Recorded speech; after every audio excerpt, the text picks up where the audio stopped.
Remue ménage. Remue ménage.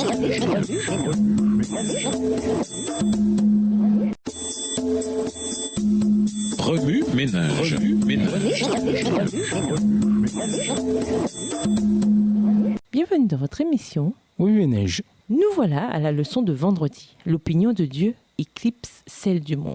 Nous vous invitons à lire Galates, le chapitre 1. Pour conclure, comme la leçon de cette semaine l'illustre, Paul écrivit cet épître pour faire comprendre aux gentils que son message n'était pas écrit par des humains.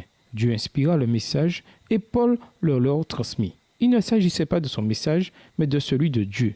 Ne réfléchissons pas aux mensonges que les gens essaient de nous faire croire, mais comparons-les plutôt avec la parole de Dieu. Galates 1, le verset 10 dit que ce qui compte, c'est l'opinion de Dieu. Nul besoin de plaire à ce monde ou de le croire. Il nous faut seulement plaire à Dieu, à celui qui nous a créés et nous aime, peu importe ce que nous sommes.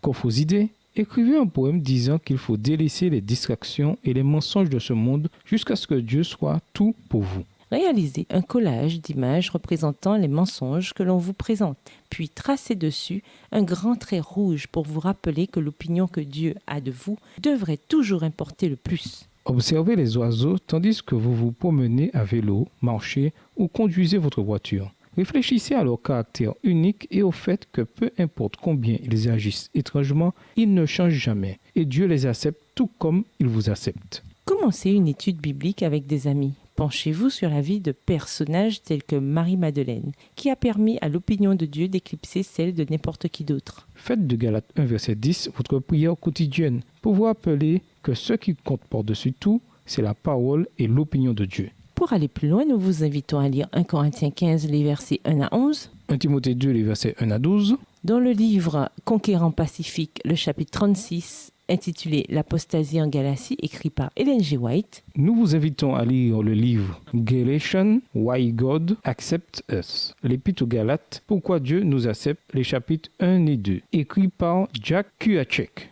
Ainsi que les chapitres 1 et 2 du livre Galatians for You, l'apôtre aux Galates pour vous, écrit par Timothy Keller. Au revoir. Et à demain si Dieu veut. Remue ménage. Remue ménage.